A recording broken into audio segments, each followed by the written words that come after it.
Estamos en compañía del licenciado Alcemo Maciel, es director de Censos y Estadísticas del Ministerio de Agricultura y Ganadería. ¿Qué tal, Alcemo? Un placer tenerte con nosotros en el programa. ¿Qué tal, César? ¿Cómo te va? Muchísimas gracias por la invitación y gracias por este espacio para venir a contar un poco desde el Ministerio de Agricultura que estamos realizando en materia de gestión de datos y estadística agropecuaria. Alcemo, ¿puede comentarnos cómo estamos en Paraguay en el tema de estadísticas agropecuarias? Bueno, quiero comentarte que hoy estamos en excelentes condiciones debido a la reciente operación de censo que hemos realizado desde el Ministerio de Agricultura y Ganadería. En el 2022 se ejecutó el sexto censo agropecuario nacional en el Paraguay. Los datos aún están frescos. Hemos dedicado tiempo en el diseño y hemos ejecutado y hemos relevado datos estructurales del sector agropecuario. Tenemos datos e información fresca aún que más adelante vamos a ir actualizando con las encuestas agropecuarias. El censo agropecuario que nosotros realizamos en el año 2022 tiene, digamos, la siguiente característica que fue relevada con tecnología. Eso implica que hoy en día la información puede estar atada a un lugar físico, geográfico, es decir, la producción está atada en dónde se produce y quién lo produce. Entonces, de alguna manera, esa información sirve y mucho para focalizar problemas, para focalizar productividad, para focalizar eficiencia productiva. Y eso es muy valioso para tomar decisiones en términos de políticas públicas y tomar decisiones en otra faceta de gestión agropecuaria. ¿Por qué es importante un censo agropecuario para el país? ¿Qué utilidad o impacto tuvo hasta la fecha?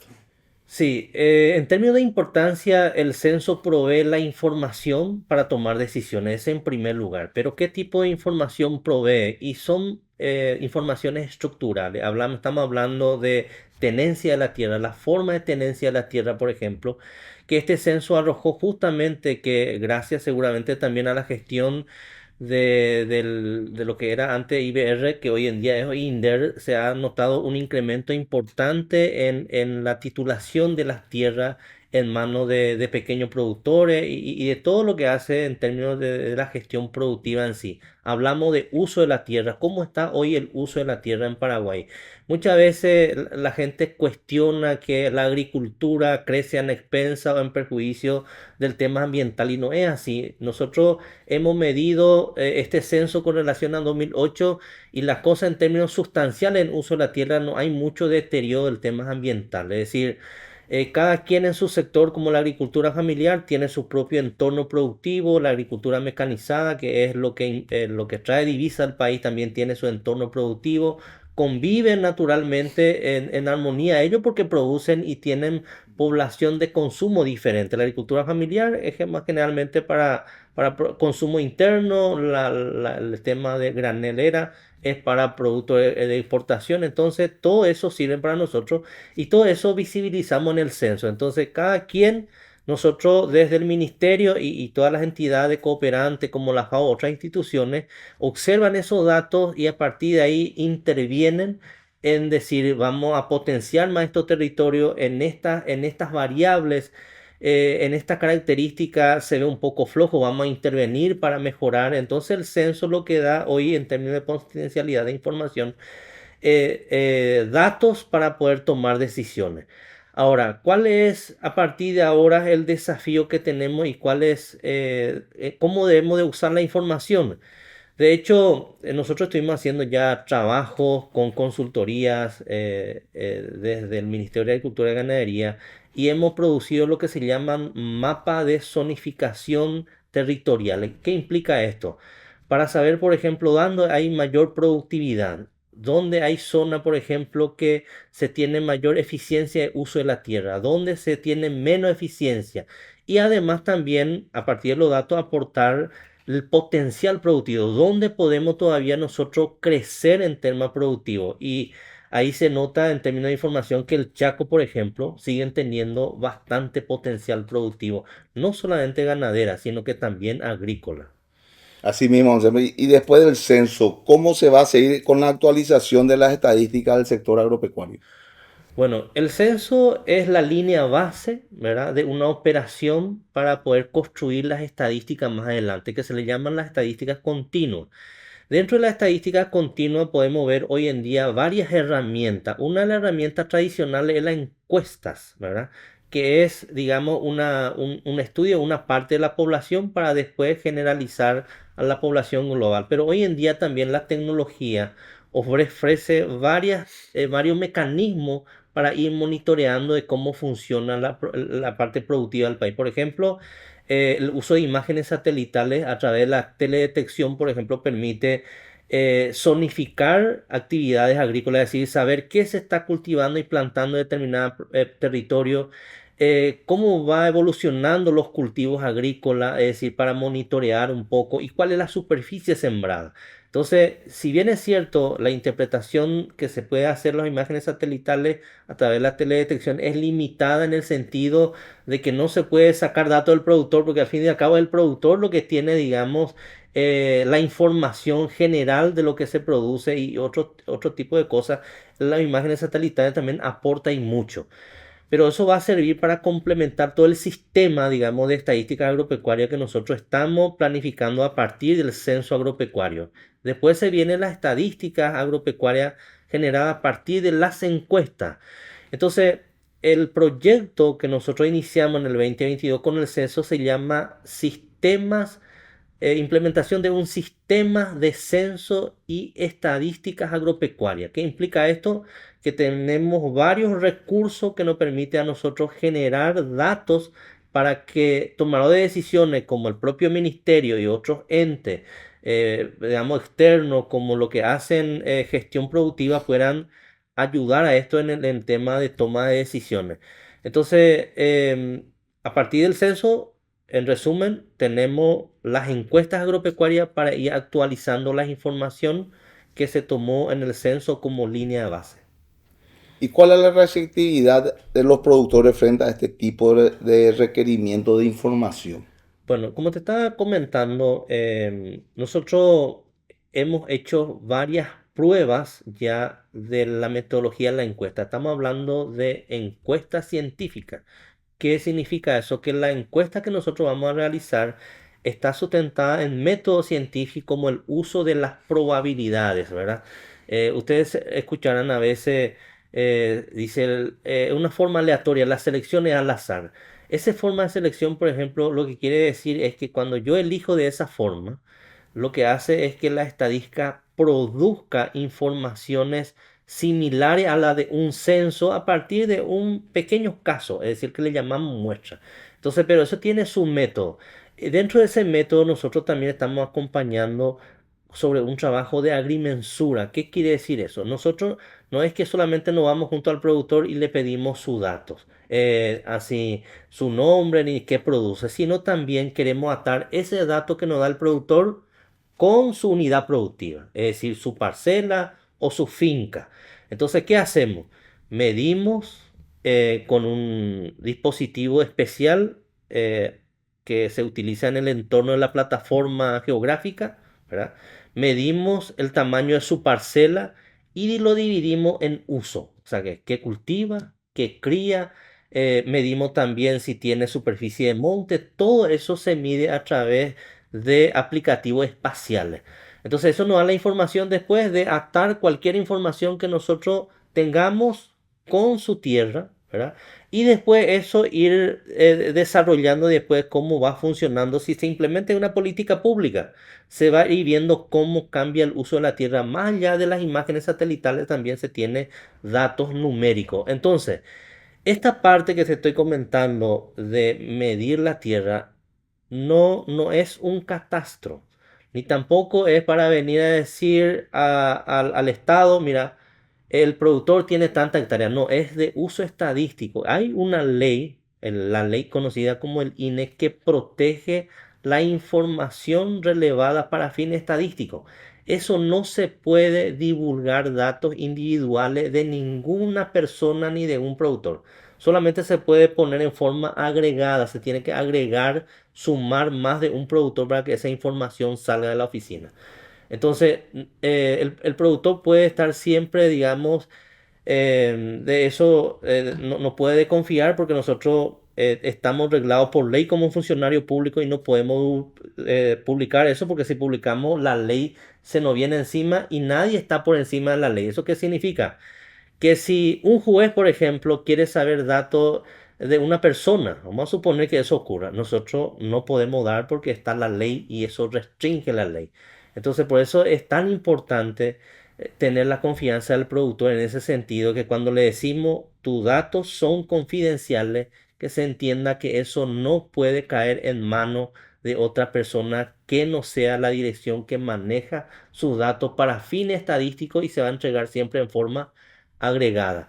En ese sentido, quiero agregar un poco también, hace cuestión de semanas, en el ministerio se hizo la difusión de los microdatos técnicos del censo agropecuario. ¿Qué quiere decir eso? Microdatos técnicos significa que son sí datos individuales, pero técnicamente, digamos, fueron modificados para que no se conozca de quién es esa unidad productiva. Cuando son unidades productivas importantes, venimos a colación siempre para Cel, por ejemplo, que es una empresa importante que está en Concepción, no se puede poner en el registro porque él, por su naturaleza se sabe de quién se trata, porque su unidad productiva se trata de la planta de forestaciones. Entonces eso vos no podés dejar en el registro. ¿Por qué? Porque tenés que anonimizar. Entonces se le quita cualquier información que pueda individualizar al productor. Y a eso le llamamos nosotros microdato anonimizar. ¿Y por qué es importante dar ese tipo de información también? Porque gente con mayor capacidad técnica que puede gestionar la información, puede generar más conocimiento a partir de esos datos. Yo te doy a vos los datos, vos sos, por ejemplo, un ingeniero, un estadístico, un analista que puede generar más conocimiento, entonces tener los datos para generar más información más allá de lo que el propio ministerio, por ejemplo, pueda generar para su consumo o para la otra gente también, porque hay que entender que la estadística agropecuaria, a pesar de que se hace en el ministerio, no es solo para el ministerio, es una información que se genera para todo el país. Entonces, en ese sentido, un poco decirte que la información que nosotros manejamos de los productores es confidencial y por lo tanto ellos saben eso y tenemos siempre buena receptividad por parte de ellos y siempre cuando llegamos acá, siempre nos dan la información, ¿verdad? Sea pequeño o grande producto. ¿Y en qué beneficia esto, Anselmo, al productor? Al productor en sí, O al pequeño productor en forma general, claro, ¿verdad? esa es una pregunta que yo tengo siempre en la cabeza cuando hicimos una vez justamente el proyecto Censo y socializamos con las comunidades indígenas, nos dijeron justamente, nos hicieron esta pregunta. Ustedes vienen acá y nos preguntan esto, ¿y a mí a qué me beneficia los datos que ustedes van a relevar? Y eso tiene mucho que ver con la gestión justamente de los datos. ¿Eso qué significa? Yo genero estadística para focalizar justamente en territorio, como te estaba diciendo, en mapa donde hay deficiencia productiva, donde hay, por ejemplo, potencialidad productiva, pero vayamos a la deficiencia. Mapa de pobreza hay, por ejemplo, se puede generar mapa de pobreza, mapa de productividad deficiente y entonces se interviene en comunidad focalizando los problemas. La estadística como tal no es para ir a asistir a una persona en particular. La estadística en general es para resolver problemas comunitarios, problemas en zona, porque la estadística se genera en forma general y tiene que servir para poder focalizar problemas generales y no particulares para una sola persona.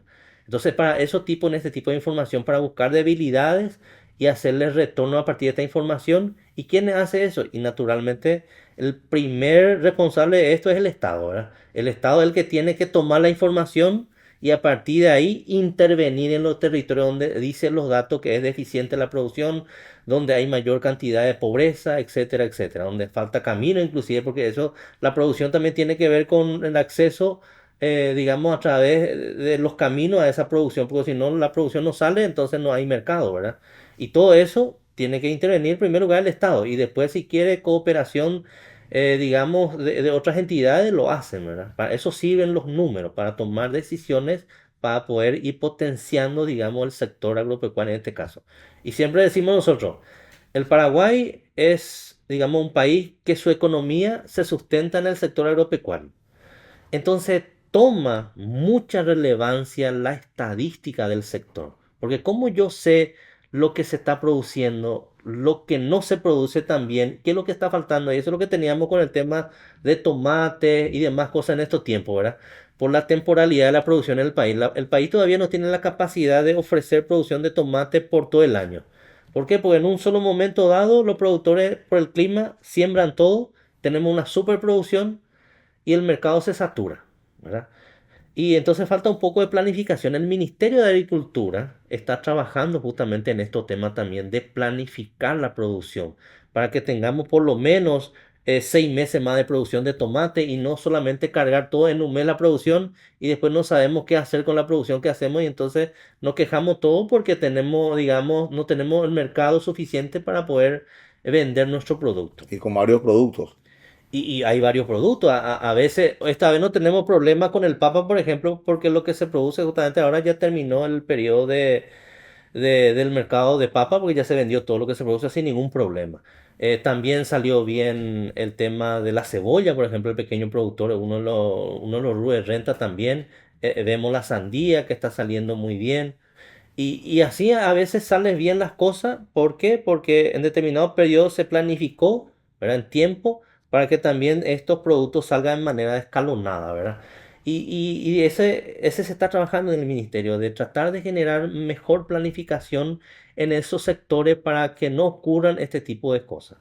Esto ayudaría también para que digamos, el pequeño productor o grupos de productores se unan, ¿verdad? Para venir y solicitar al Ministerio de Agricultura y Ganadería, no sé, una ayuda, digamos, económica, un Sí, crédito es, para producir. claro, claro. El Ministerio de Cultura siempre tiene su política de asistencia, ¿verdad? Entonces, en ese contexto, hay productores también que siempre reciben asistencia técnica del ministerio y ya tiene cierto estatus, digamos, en ese sentido, que probablemente el ministerio tendrá que ver la forma de rotar un poco también su clientela, ¿verdad? Porque hay sectores productivos que trabajan, digamos, en la precariedad, que nunca tienen acceso a este tipo de asistencia técnica ni crediticia, ¿verdad? Entonces el ministerio se está planificando en también dar asistencia a esos sectores que generalmente no tienen acceso a asistencia técnica y también a beneficio, digamos,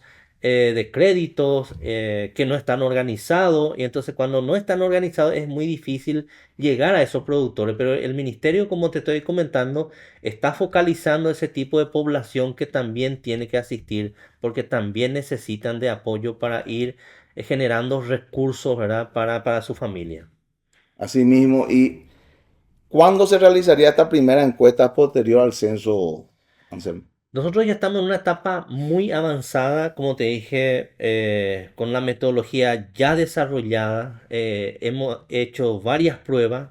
Recientemente hemos cerrado lo que se llama la actualización de productores especiales. ¿Eso qué significa? Nosotros en el Paraguay tenemos los productores que producen mucho. Por ejemplo, aquellos que tienen cría de cerdo, pero producen mucho. Tenemos las granjas avícolas que producen mucho. Pero también los productores pequeños que tienen su gallina en su casa, ¿verdad? Están los que tienen vaca, por ejemplo, en hacinamiento inclusive y producen mucho. Hay, por ejemplo, los tambos que producen mucha leche, pero hay quienes, por ejemplo, que están en lo normal. Entonces, todo aquello que tiene esa productividad específica, especiales, nosotros hicimos una recorrida para poder identificar y separar de la muestra. Yo estuve hablando de la encuesta por muestreo, ¿verdad? La encuesta se hace por muestreo. Entonces, cualquier productor especial con productividad alta no se puede poner en el foco del muestreo. ¿Por qué? Porque ellos distorsionan por su capacidad productiva. Entonces hay que separarlo. Entonces ese es el ejercicio que ya estuvimos haciendo. Estuvimos haciendo un mes de relevamiento con los grandes productores. Le llamamos a la operación, digamos, operación de actualización por marco de lista. Entonces eso vamos a tener una lista de todos los productores especiales a los cuales vamos a visitar puntualmente. Es como si fuera que le hacemos censo a los productores especiales. El resto de los productores, digamos, que tienen características más o menos comunes, se hace por muestreo. Y ese se le aplica a la encuesta y se hace la estadística basada por muestreo. Entonces, tiene su especificidad, como te dije, esta encuesta. Y ya estamos muy avanzados en eso, por eso, y hemos también ahora avanzado con una empresa que nos va a proveer los recursos humanos para esta encuesta. Ya estamos ya iniciando también actividades con ellos. Y en marzo, abril tenemos esta primera encuesta agropecuaria, ¿verdad? Que es para nosotros un desafío porque vamos a incorporar nuevamente tecnología, sofisticación técnica para la captura de la información y esa información de la encuesta que se va a relevar va a servir justamente para comparar nuevamente con los datos del censo para ver cómo ha transcurrido ya la actividad desde el 2022 hasta el 2025 para esa fecha. Hay productores, el sistema MAL, como le llaman, tiene una dirección que se llama el DEAC, la Dirección de Extensión Agraria, que es el brazo ejecutor en campo del ministerio en términos de asistencia técnica. Entonces, eso tienen lo que se llaman su extensionista. Esos extensionistas bajan en territorio y tienen sus productores asistidos, ¿verdad? Entonces, ¿qué es lo que pasa ahí? Fichan a un productor, a un potencial productor y te asisten, ¿verdad? ¿En qué te puede asistir? Y bueno, te asiste en cómo manejo de tu finca, te asiste en semilla, te asiste en insumos técnicos, por ejemplo, en algunos fungicidas, también te dan, por ejemplo, algunos insumos que te permitan a vos mantener tu cultivo. Entonces, ese es un periodo que a veces dura más de lo que debería. Es lo que estamos hablando. O sea que no hay tiempo, por ejemplo, para que ese productor deje de recibir asistencia técnica. Y lo que te estaba comentando, lo ideal que estamos nosotros ahora pensando un poco en hacer es renovar esta asistencia. O sea que ya Con si... ciertos requisitos, Sí, digamos, claro. para llegar a esa asistencia. Sí, siempre existen parámetros, ¿verdad? Nosotros, justamente este censo, te quiero comentar un poco que el censo, este censo que se hizo, clasificó todas las unidades que le llamamos de observación durante el barrido. Lo que eran solamente viviendas rurales, lo que eran lotes y sin producción agrícola, lo que eran lo de autoconsumo familiar y lo que eran justamente las fincas que necesariamente decíamos que tiene que tener algo de renta, es decir, lo que produce tiene que vender. Entonces a eso le llamábamos productor agropecuario. Entonces nosotros tenemos 45.000 familias que vino en el censo que son de autoconsumo. Eso no forma parte de la finca, esos son de autoconsumo. Yo tengo en mi pequeña parcela poco de mandioca, poco de poroto, pero además puedo ser funcionario, puedo ser gomero, puedo tener mi almacén, etcétera, pero no vivo de las chacras. Entonces eso se le llama productor de autoconsumo. ¿A quién le llamamos nosotros productor y que efectivamente son fincas? Aquello que le preguntamos, ¿usted vende lo que produce? Y sí, entonces es una unidad productiva económica. Entonces a eso le fichamos nosotros como finca. Entonces, muchos de los Y ellos son los que reciben asistencia, digamos. no, no. Por eso te digo, nosotros en el ministerio no tenemos todavía definido, digamos, si vamos a asistir solamente a lo que son conceptualizados como finca o también aquello que tiene a su consumo, porque eso se le da al extensionista y el extensionista va asistiendo a esa asistente. Claro que existen ciertos parámetros, ¿verdad? Parámetros en el sentido de qué características deben tener las personas para poder ser asistidos. Y mayormente son los que están en organizaciones, ¿verdad? Entonces, cuando están en organizaciones, tiene un cumplimiento, por ejemplo, para entregarle un tractor, porque si no es a un productor individual, eso no se le entrega. Entonces, hay todavía cosas que hay que revisar. Entonces, hay que preparar paquetes del ministerio, ¿verdad? Para las organizaciones, que es un tipo de productores, se le tiene que poder preparar un tipo de paquetes de asistencia, inclusive tecnología. Para aquellos que son individuales, también. Y en eso justamente estamos trabajando, porque si no, solamente estamos acompañando a lo que siempre reciben, digamos, asistencia y no estamos mirando el otro grupo que también necesita de nosotros, pero que no le estamos visitando porque decimos, no, pero este no nos cumple Los los requisitos. requisitos, ¿verdad? O sea que eso depende mucho también del propio ministerio y se está trabajando en eso. A mí me consta porque eso es justamente la directriz del señor ministro de asistirle a todo lo que quiere involucrarse en la actividad agrícola o pecuaria. Si algún pequeño productor mediano, ¿verdad? Quiera comunicarse para más informaciones, Anselmo, o tener más, digamos, quiere interiorizarse más sobre todo esto, ¿dónde se puede comunicar? Bueno, el ministerio tiene lo que se llama el ALAB, ¿verdad? Generalmente él tiene en muchos lugares esa unidad donde están los extensionistas, como se pueden acercarse ahí, o también acá enfrente de la Universidad Nacional de Asunción está el DEAC, un edificio donde pueden acercarse y ahí se le va a dar toda la información de cómo acceder a esa asistencia técnica digamos, a esos mecanismos de entrega de implementos, ¿verdad? El ministerio está trabajando a full, se está gestionando, se está proveyendo de esos insumos a los productores, pero como el recurso es escaso, no le alcanza siempre a todo, ¿verdad? O sea que eso también es un recurso limitado, entonces, como te dije, ahora hay que ver un poco a qué grupo también focalizar ese tipo de asistencia técnica. Bueno, Anselmo, en nombre del Grupo TV Rural, felicitarle a todo, ¿verdad? Al Ministerio de Agricultura y Ganadería por los trabajos que vienen haciendo y realmente que esto sea una herramienta de trabajo para los pequeños y medianos productores que realmente muchas veces necesitan esa asistencia técnica, esa asistencia, digamos, de insumo, darle una oportunidad para que puedan producir mejor. Muchas gracias, César, y esa es la preocupación del ministerio. El ministerio gestiona datos justamente a partir de ahí reaccionar sobre estas cosas y poder que todos los productores puedan aportar, ¿verdad? Con su trabajo al país y también que su familia puedan vivir bien.